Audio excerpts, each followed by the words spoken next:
So I'm curious, if you look back and you said, if you had an audience of people that were trying to decide what to do with their career, and maybe they're not in staffing yet, or maybe they haven't taken the leap to trying to become an owner, what's the one thing you wish you knew before you started your career?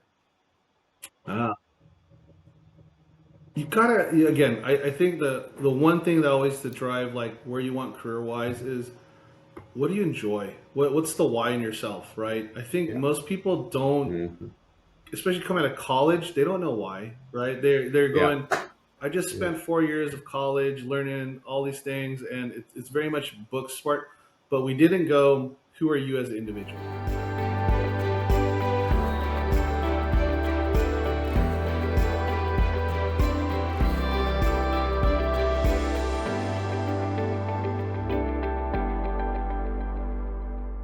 Welcome to another episode of the Growth Game Podcast. I'm your host, Paul DeLuca, CEO of Meritus Capital, and we are very happy to have Jay Ramos with us today. Jay is president of the California Staffing Professionals Association. He's also an owner of a staffing agency, so certainly we're going to really enjoy our conversation today. So Jay, thank you so much for taking the time to come on our podcast. Honor, Paul. Today. Appreciate it. Thanks for letting me join this. Absolutely. I was saying just prior to our filming that I love doing these when it's actually a new introduction, and we don't know each other. I know you know some of my people out there at some of the conferences, but I was looking at your bio today, and I could not figure out the both of us have been in California and in staffing for so long how we hadn't met, but. It's the state is its own little world now. That's why yeah,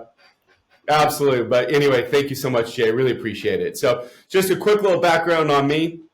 I started out in staffing, not a banker. I started out actually staffing, sold that company, and it was basically a specialty staffing type business, family business, and then got into the finance business in the late '90s. So I've actually been financing staffing companies for a very long time. I am older than I look. You're a young man. I need Exactly.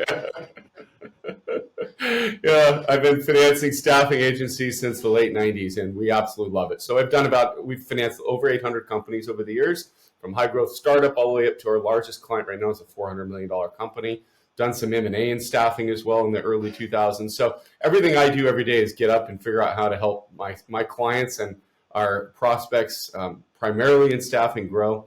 So that's why we're talking about the growth game. So, but love to find out about you, Jay. Tell me a little bit about yourself. What's your background? Where'd you grow up? Sure. So born in Chicago first, but then I fell into staffing as an intern in April of 2000, and I never left. I have one of these amazing stories you don't hear anymore in today's generation, even my generation, where it's like you start as an intern, and I got an opportunity to move up the ranks and got a chance to buy a portion of the company and be a part owner. And 24 years later, I can't believe I'm like, you don't hear that story anymore. I have too many friends who go, I've had 12 jobs since, and I'm like, I've had one, company this whole time.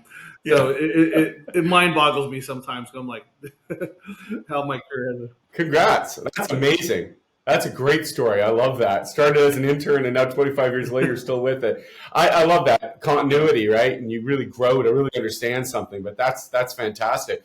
And you kind of just fell into staffing then? Or the joke of it was I swam for my college and I ran the pool as part of my scholarship. And my business partner now was also a water polo player and worked out at my pool. And we've known each other for a couple of years. And next thing he knows, he's like, "Hey, you're dressed up on the pool deck." I'm a senior. I want to get. I need to start interviewing, get a job.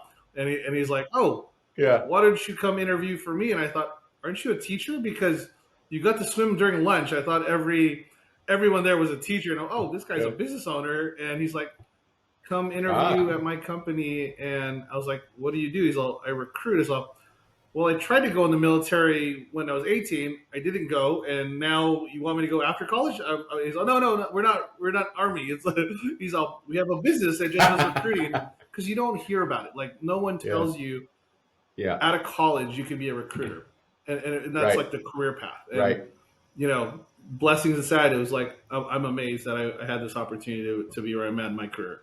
That's super exciting. Sometimes things are just meant to be. That's great. But you stuck with it. I mean, if you look back over your career, maybe give me the top two things that you've appreciated in the staffing business that's kept you involved, as opposed to Yeah. looking, is the grass greener to do something else? What's the top two things you look back over your career? This for me, it's still stuck with. I've always been a vision, purpose kind of person. And my purpose in Hmm. life was to live life and make an impact in the world. Right, that was my life belief, and I thought, Yeah. man, that's what I want to try to do. I want my legacy to be here. That Jay lived life and he made an impact. And I go get into staffing, and I was like, what great opportunity and job and career that you can have that you get to change people's lives. Like low, Right. I hear from like we've got the high level people to low level. I'm like when I get the first client who goes, how long I've been trying to get in here, and even it was like low level Yeah. position, she hugs me and goes, I can't believe you're the one who got me in here. Like I'm so happy, and you're like, wow, that's so Wow. gratifying, right? And it's like, wow, I get to be, it's like I make money, the client's happy, they've got a new great talent in the organization, and the candidate goes, I've got a new career, I got, a new job, all of that just it fits in my purpose. And that has been the number one. Yeah. And then again, this is I love people, I'm super extroverted, Yeah. people in relationships, like what opportunity do you get to just be truly authentic and just be a person that says, hey, I'm a servant leader, I just want to help, right? Give me an opportunity to Yeah. prove that I could earn your business or I could help you get a job. That was just the pitch every day. And doing that over and over Yeah. again, I guess there was, wow, you just resonate that. Your energy, your purpose just flies out to everyone and goes, why not work with Jay? Yeah, I love that. That's beautiful. Those are great two things. I absolutely connect with those things. I mean, you show up every day, and it's only people who have a purpose that continue to enjoy it. 20 years in, and it's obvious even in our early amount of our conversation that you enjoy what you do and you have a purpose. That's beautiful. I love the authenticity, and I agree.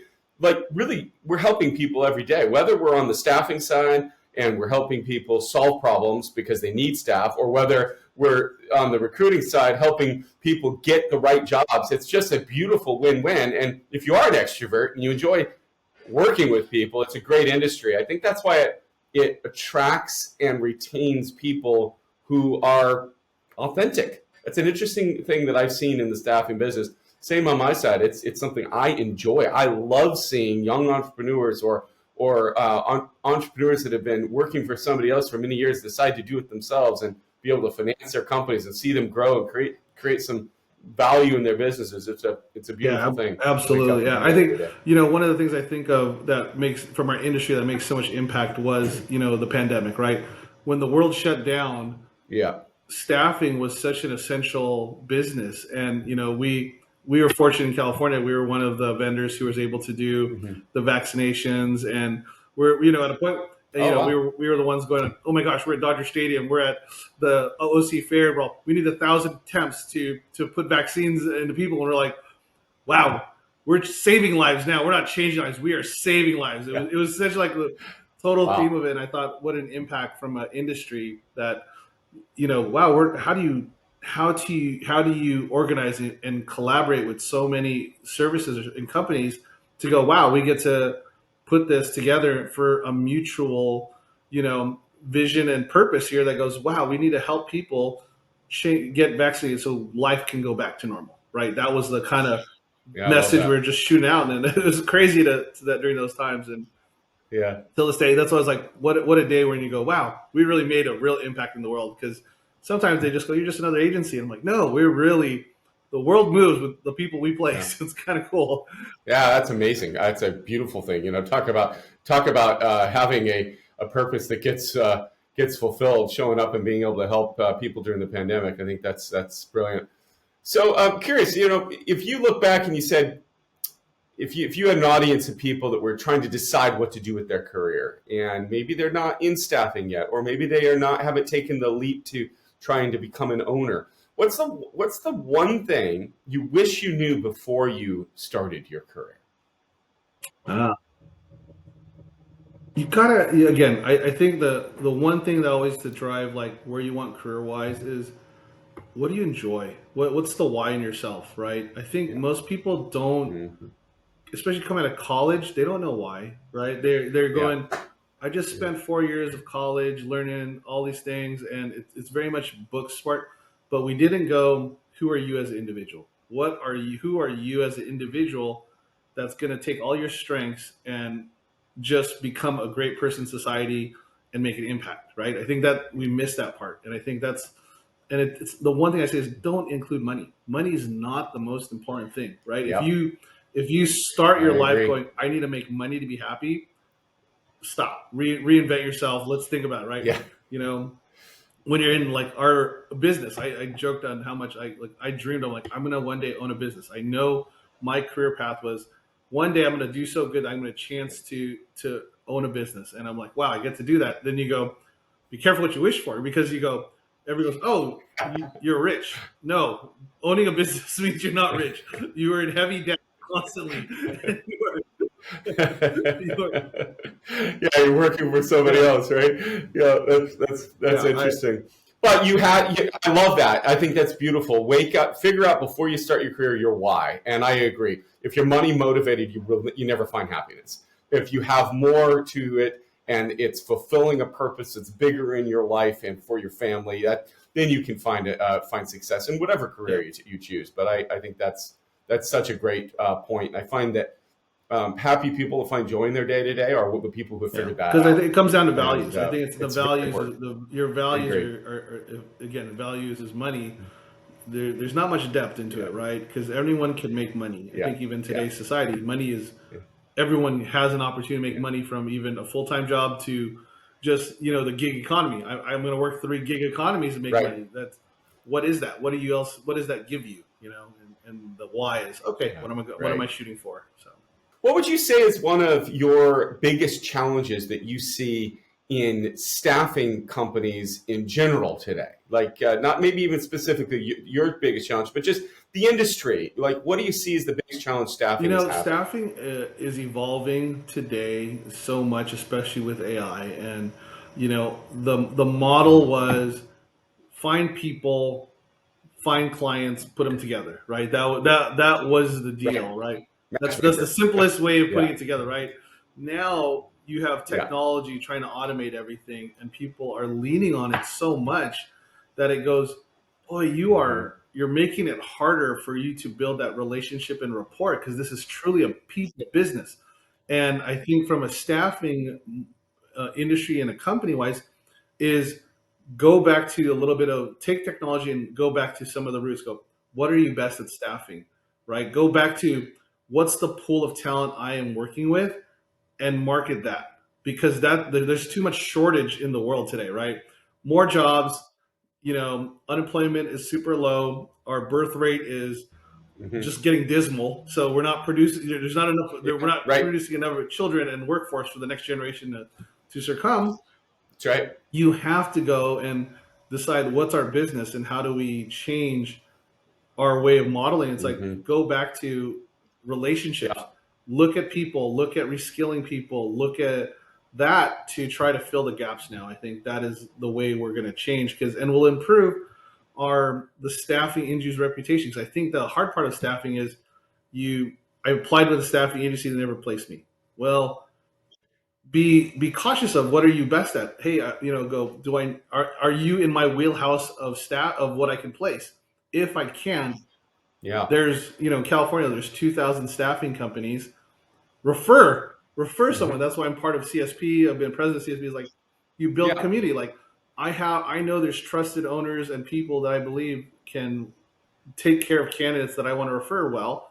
Hey, this isn't in my wheelhouse. Right. Talk to Joe, and he is going to be your best advocate for your placement. I think that's where the world of staffing, of working together, the Hmm. pie is big enough for everyone. There's no, Yeah, I agree.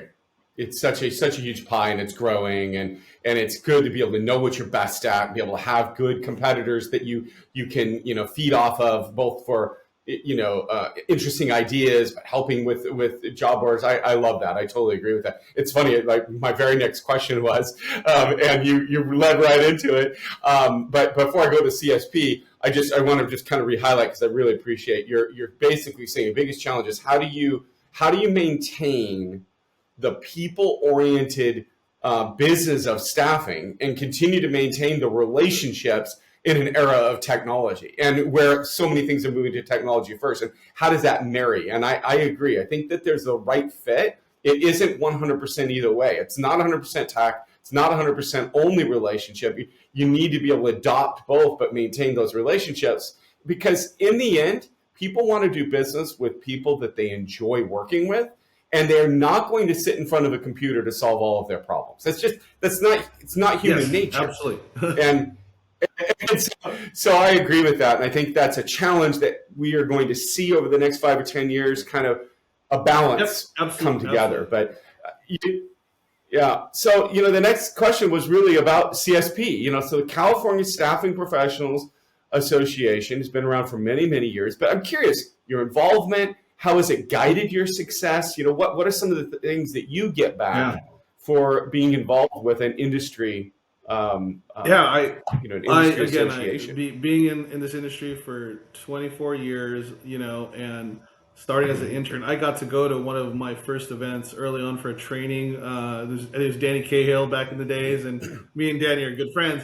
Okay. And I remember seeing all of these owners and go, one day I want to be able to run this. I want to be part of this association, and one day maybe the president. And I was like, nice. This is the way I see. I always like vision out. Who do I want to be? Who do I want to be?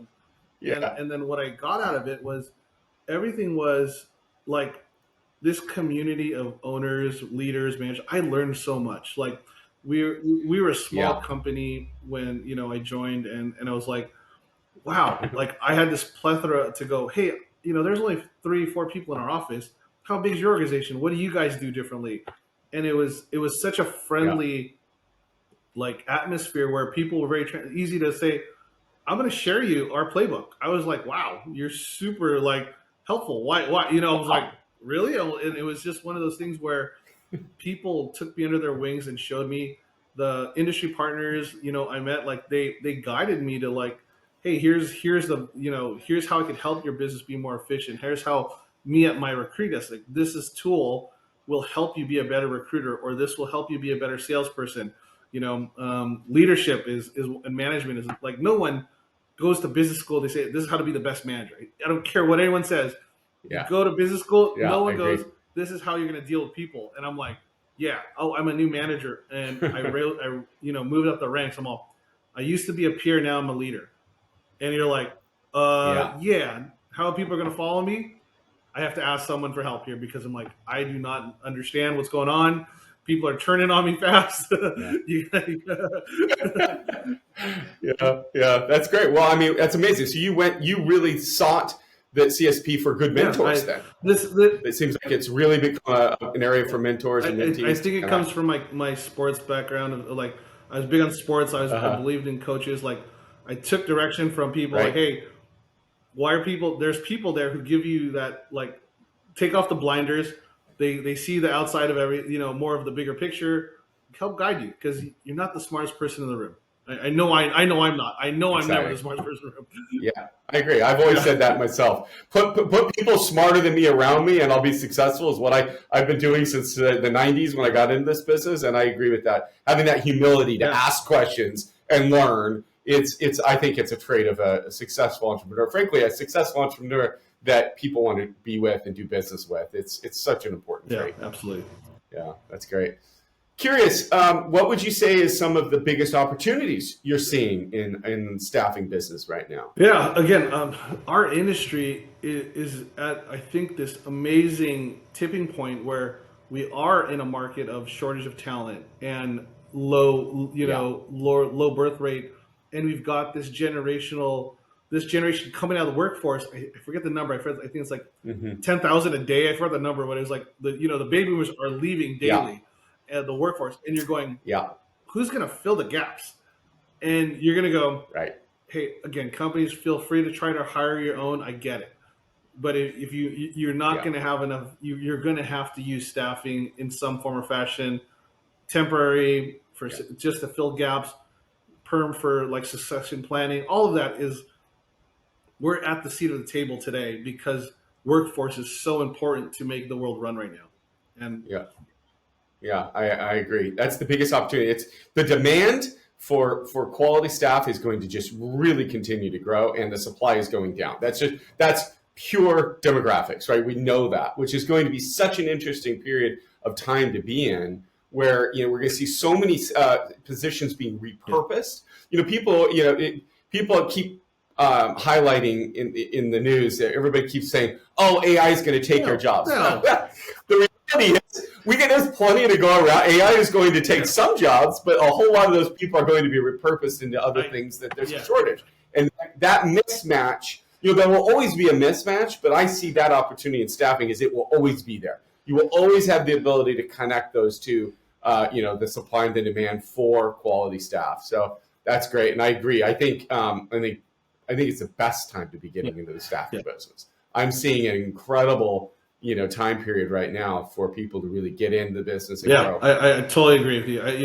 Like I said, I think it's funny when we talk about just relationships. Like, we go to this world of Zoom and now I'm like, hey, you need to go, let's go back a little old school, like have lunch, have a coffee with the they're like, what? No, agreed. They want people are earning for this personal connection. And you don't realize how impactful that is and how much that helps you in your business, or just that relationship that you made that effort to do that. And it's just, this is where I'm like, this time is going to be so unique, and you'll see the people who shine based on that premise alone. Right. You have a lot of opportunities to meet with other leaders, other owners and senior managers. If you are all sitting around a table and there's 10 of you, and you look at the qualities of each of these leaders, what are the things that you've picked? What qualities, maybe just, a couple that you've seen over the years that you said, listen, that is something I want to refine or adopt in my own style? I'm curious what I'm a very emotional and passionate person. Everyone's, analytics, like you set me in front of a spreadsheet and make me have to look at these things. Shoot me today. That's funny. My brain has to really go, all right, let's stop, analyze it, and I have to look at it. And I that's where I love surrounding my people with people who are very analytic, who look at the picture more analytically, because I am very, intuition, motivation, passion driven. Like, I feel my intuition, I'm going to go. Yeah. Well, then you go, wait, stop. Right. Let's relook this, and I love that from a leader. Surround myself around those kind of leaders. Really to be able to essentially delegate that important review to somebody else that's going to be able to understand that data and give you the opposite. And that's smart. Basically, what you're saying is, though, as a leader, you're acknowledging the weaknesses. Right, a lot of leaders don't have the ability to do that. I've seen, and it holds them back. So I love that. So you say, okay, acknowledge the weakness, be able to find a way to get somebody else to help you with that, while you really succeed at other areas. I think that's really important. So that's great you've done. Yeah, and I think again, when you ask like quality, every leader, I hope, like when I see anyone who's in a leadership level, you've got to have that servant leader quality. Like if you are ego about, I'm the boss, I lead by my title, I lead, and I'm like, that's that. If you could see that trait really easily, and again, I go, I joke, we're a temp. I'm a temp myself. I don't care if I'm the owner. Like if I cannot lead you and I can't do, let's find someone else, right? Let's find the person. I'm here to serve you. I'm trying to make you better. trying to duplicate myself, past knowledge, and make you better than me. That's exact the whole premise. Make people better than who you are, and that's the goal. Yeah, I like that. Yeah, that's beautiful. What are you seeing as the top 3 things right now that you want to emulate for business growth? Maybe specific tactical things that you're looking at and you're going, that's the top 3 tactics that you're seeing successful for staffing companies. Yeah, narrow and niche is a key right Ooh, I now. like that. Narrow and niche. Don't try to be Hmm. everything. I think Yeah. 80/20 rule, right? 80/20, like, pretty Yeah. much look at your book of business. Where do you get most of your clients? 20% of your top this, right? And it's like, oh, Right. you don't, you need those others, but your focus is here. So make that more Yeah. narrow, right? So take, what are you best at? I think that is, and if you just do Hmm. that and make sure you're emulating the market, go, okay, the market is in demand for this, like, I think that's the best way. Hmm. I think the nursing staffing companies hit that home all day, right? I am best at RN Yeah. staffing, or I'm a travel nurse or a Right. per diem nurse, staffing. Those, like, they know that niche, right? Yeah. A lot of focus. Straight focus. Like, that's the part. I Yeah. think, I see the problems where, like, again, if I'm a rep, Yeah. I get it.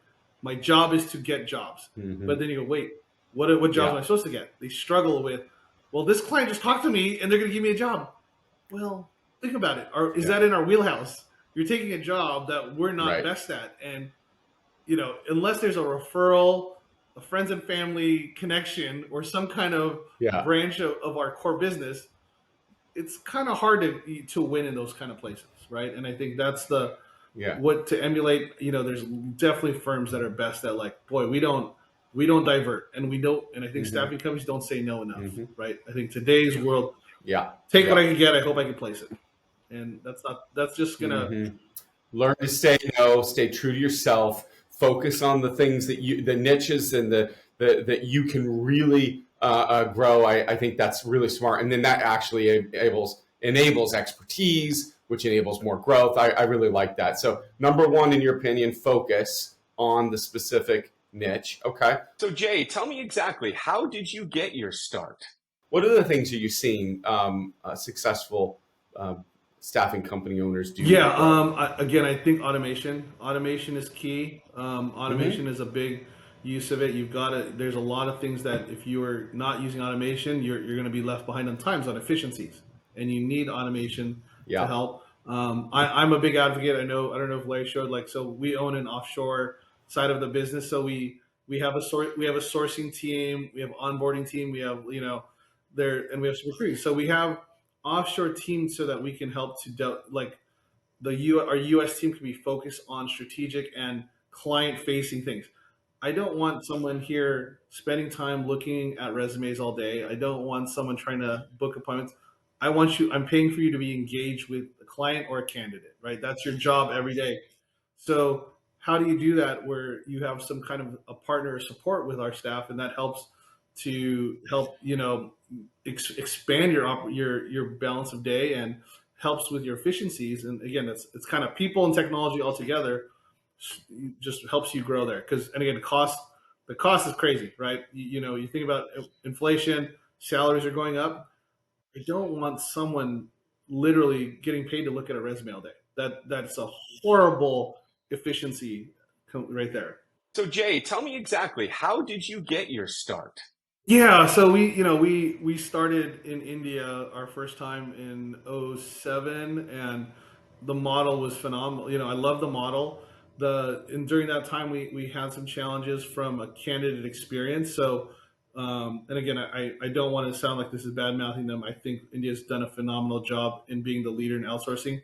But when someone goes, "Hey, my name is Bob," and the candidate goes, "I know it's not Bob," you lose the trust level, right? Trust level went down really fast. So that was kind of where, and so when my business partner, his brother is a FedEx pilot, said, "Hey, you're Filipino. You should check out the Philippines, because I think that's the new offshore stand." And we literally got an opportunity to buy a small call center, and build a recruiting arm for us. And I got to live out there for a couple of years. So I am biased. I am going to be biased that I love the Philippines. I love, being there, having an operation there for 15 years, or 16 years now. It means everything, right? Like, just having the people culture, and it's not like we're creating middle class there. they all want to work. They're getting careers. They don't have to leave the country to find find work. They're getting to work in their country and feed their families, make a huge impact there. Love it. And that's and I think that's every business has a way of outsourcing in some way. I think you could call today and go call your AT&T or Verizon. It's outsourced next to my office, honestly. So like Jay, help me understand something.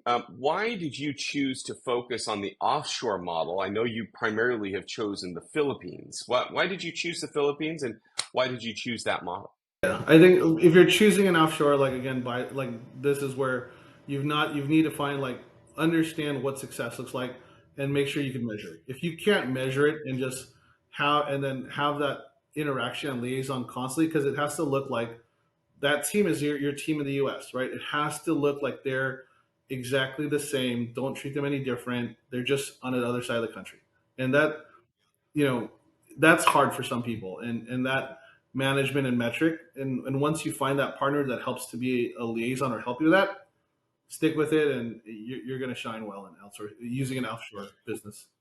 Well, you must have some big goals in mind. Talk to me a bit about what are those goals? Do you mind sharing those with us? Yeah, we've had this goal, 30 million by 2030, and we're about to achieve that in 2025, and so so we're ahead of the curve. We're ahead of the curve, which is exciting. Wow, Jay, I just have to compliment you. You guys have done some amazing things. Really, really well done.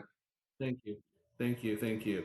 My goal again is to get to the 50 million $50 million line of business by 2030. Now is kind of my want, and my team will kill me, so I don't want to quote me. But then, Well, you have to be excited about that kind of a growth. Where does it end? When does this stop? Where are you going next? yeah, yeah. But then again, one of my again being in this industry, I haven't seen many companies go from like a million to 100 million, right? I haven't seen that many, right? That percent. And so that's been my like vision purpose will run that I want, that I'm like, okay, here's my B hack. I want to have this story in my career. We got into 1 million, we hit 100 million. That, the stories, how'd you do that? Well, it has to be an enormous amount of stress to take that amount of payroll under your payroll, under your books. Talk to me about that. You talk to me about the stress. What does it feel like to have that amount running through you? No, you are the right. This is the right conversation to have, and this is where again being a self-funded staffing firm, that it gets a lot of chips on the table, right? A lot of chips on the table when you're doing it this way, right? And when you're going to go these leaps that we're trying to do, and it's like, wow, a lot of risk, and not to say business isn't a risk, but you limit your growth by that, right? And so, you know, yourself, your firm, your other firms like yourself, you know, traditional banks aren't being as friendly to staffing these days lately, right? And so, and it's such a weird thing. And you're going, well, I need a partner that understands our business. Is like, look, we're running payroll weekly, and again, you could be 20 headcount, you could be 100, you could be 1,000, running payroll and not getting paid for. Yeah, if you're running payroll and you're going, whoa, I'm funding so much payroll every week, and you're going, I don't get paid, 15, 30 days after. It's a lot of float, and this is where you need a partner to go, hey, this is our business, this is how we're running.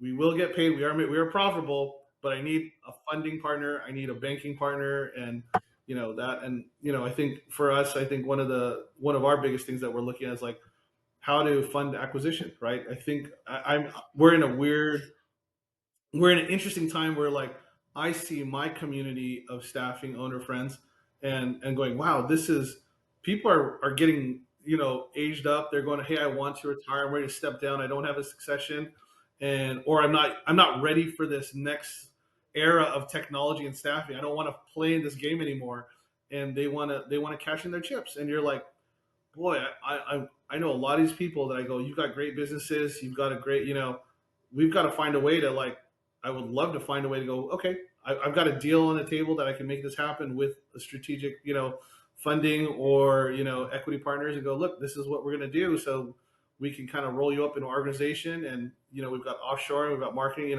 that will help us go to this next level, I think, in my pipe dreams of where I'm going here. Tom Koznick, yeah, he was an incredible guest. We absolutely really enjoyed. I had a whole full episode with Tom, and it was great to be able to talk about the SIA and all the amazing things he's involved in. It was a really enjoyable conversation, and I love how the boards are really, involved in all of these things. What do you think, Jay? I'm a learner of people. I love to be involved in boards, associations. I love, even outside of staffing, I love to be learning on how their business grows or something. And, I'm part of a Visage President's Roundtable group. And, Tom Koznick does a great job bringing, owners together, and you get to just talk stories and hear people's issues, and you go, wow, we're so similar. And then I love the tutorial. Like, they always give us a book to read every month, and I was like, wow, you're like, these are some amazing books, and you're going, boy, I would have never looked to get this without someone telling me to. So I love that. Jay, tell me about this book, Scaling Up. You had referred to it earlier in the recording, but why is this so important to you, and what do you keep learning from it? Yeah, it's reading it over again, right? It's reading and going like, boy, there's so much impact in there and info, and you're going, you've got to you're trying to master each section of that theoretically in what you're trying to do as a leader. So, Jay, let me ask you a specific question. If you were talking to my audience, my viewers of the Growth Game podcast, what message would you have for them? Keep gritting this out. This economy has been tough on staffing the last couple of years. Know that there is light under the tunnel. Our industry is prime for a great upswing, and we're going to be critical for a lot of companies and people to finding jobs, having companies make what they make or do what they got to do with our help of our talent. So keep your eyes up there.